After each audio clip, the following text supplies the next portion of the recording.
welcome to Conversations with Matt. Today we're going to begin looking at Colossians by discussing the authorship of the letter. The first thing that we need to do is understand that we're looking at a letter and not a book. So it's the letter to the Colossians and not the book of Colossians. The basic thing that we need to get is that a letter is sort of like the ancient equivalent of an email, only it was a much bigger deal.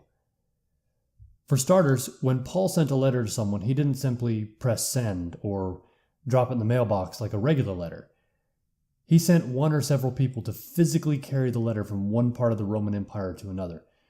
So that means that this person or group of people had to actually get up and walk, or take a ship, or ride horses across multiple countries to get it to its destination. So it was a big deal.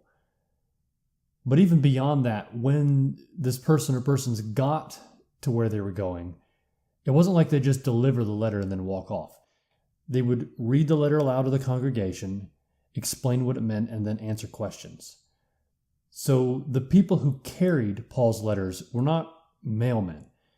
They were sort of like his teaching assistants, who would explain what the professor was talking about. So a letter from Paul or anyone else was not a simple email like those we send 100 of a day, or even a letter that people used to write to each other back in the day when people still wrote letters. Sending one of these sorts of letters that we see in the New Testament was a big deal. But these letters were not like books either. Each of these were meant to deal with a specific situation. Now, some things were going on in Colossae, and Paul was addressing them. We're going to get more into that later, but what I want you to get is that letters are meant to address specific situations. Now, what we're going to talk about today is that just because the letter says it was written by Paul doesn't mean it was actually written by Paul. Writing letters in other people's names was actually a thing back then, especially after the person was dead. So the question that we need to ask is whether or not this letter that we see, that supposedly was written by Paul and carries his name, was in fact written by Paul or not. Now, some of you who are familiar with the New Testament might say, well, but it says the letter of Paul to the Colossians at the top, like right over the top of the letter. But something we need to understand is that these titles to the letters were actually added later. They weren't original. We keep them now for convenience because that's how everybody refers to them, but they weren't part of the original letter. I mean, just take a minute and think about it. If Paul were writing a letter to the Colossians, would he write the letter of Paul to the Colossians at the top? Probably not. Instead, what he would do is just start the letter out, sort of like the letter actually starts out. Paul, an apostle of Jesus Christ, and so on and so forth. The question we have to figure out is whether Paul actually wrote those words or not, or was it someone trying to sound like Paul wrote them? So the letter doesn't actually have a title over top of it. It begins with Paul, an apostle of Jesus Christ, and we're trying to figure out who wrote that. Scholars have tried to figure out whether this letter and other letters were really written by the people they say they were written by. At present, only 7 of the letters attributed to Paul are generally considered by critical scholars to have been written by Paul. That doesn't mean that's how many were actually written by Paul. That just means that if you happen to find yourself at a conference of biblical scholars, there are 7 letters that if you stand up and say, this letter is authored by Paul, you're not going to get too much pushback. So for those who are interested, the 7 letters that are written by Paul are Romans, 1 Corinthians, 2 Corinthians, Galatians, Philippians, 1 Thessalonians, and Philemon. Now, if you'll notice, Colossians is not one of those. If there were 8 undisputed letters, Colossians would be the 8th. It, more than any of the other letters, is on the borderline, with many scholars on both sides, some accepting Paul's authorship and some not. The big reasons for this are because of differences in style, theology, and vocabulary between Colossians and the 7 undisputed letters. Without getting too much into the details of the argument, I want to simply say that these differences do exist. So the question is really how to account for them. Now, one side says things like, well, the differences can be accounted for by the unique situation in Colossae. There was a particular group, which we'll find out was those people who were part of the alternative philosophy, we'll find in chapter 2, verse 8, that Paul was responding to. And so the differences can be accounted for because he had to tailor his arguments to this group.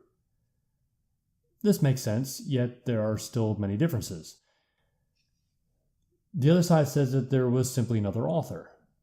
And while this accounts for the differences, it really does little to address the fact that in many ways the letter is still very similar to Paul's thought, in addition to some other arguments that I'm not going to get into here.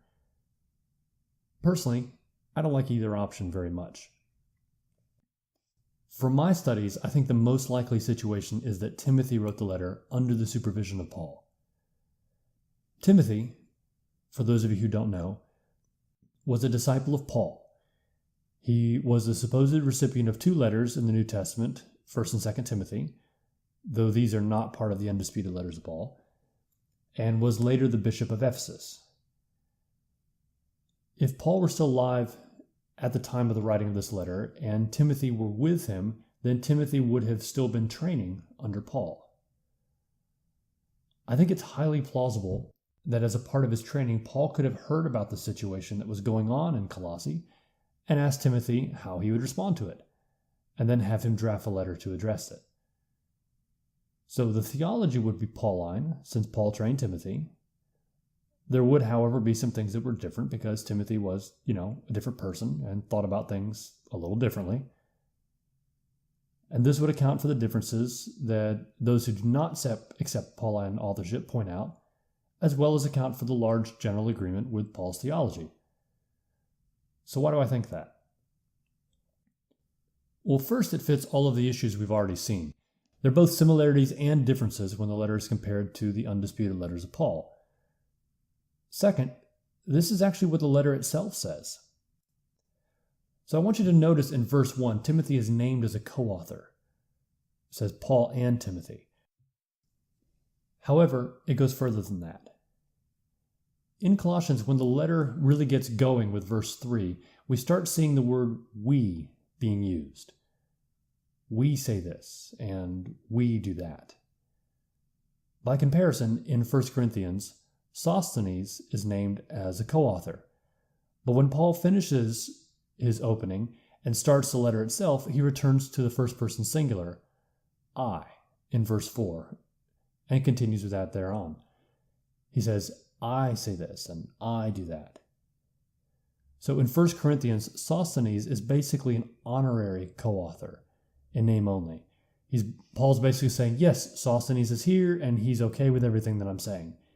Timothy, on the other hand, is a legitimate co-author. He's actually taking part in the writing of the letter. Third, if you take a look at the very last verse, chapter 4, verse 18, you'll notice that Paul puts his own signature at the end. This very well could have been a way of both personally agreeing the Colossians as well as affirming what Timothy wrote. So here's how I think it went. Timothy was trained by Paul, and so most of his theology comes from Paul. As he improved, Paul gave him more important tasks. At some point, this included letter writing. My best guess is that Timothy wrote the letter with the theology he learned from Paul, though with his own interpretation, and then Paul signed off on it. So, did Paul write the letter? No. Did Paul's theology form the basis of the letter's theology? Yes. Did Paul sign off on what the letter contained? Yes. Was Paul ultimately responsible for the letter? Yes.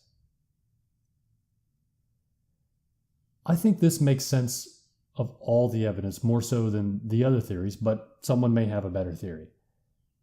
Either way, that's a basic look at the question of who really wrote Colossians. And my answer is Timothy under Paul's supervision. Now, before next time, I would recommend doing 2 things. You don't have to, but it will help you understand the letter better if you do. Number 1, read the letter. It's only 95 verses. it really shouldn't take that long. Number 2, try to outline the letter. But this doesn't need to be terribly in-depth. I'm not trying to get you to do some massive outline like you were when you had to do when you were in English class or anything like that. I just want you to get a feel for the major shifts in thought.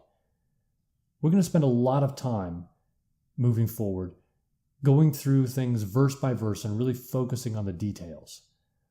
Understanding the flow of the letter as a whole will really help you in remembering where you are so that you don't get lost. Again, this doesn't have to be anything formal. Just try to identify some of the main features. See where things change or where something looks different. Make some notes and we'll talk about them next time. Finally, if you haven't done it yet, be sure to subscribe to this podcast so you can keep up with where we're going. So subscribe and join me next time as we look at Paul's flow of thought in the letter to the Colossians.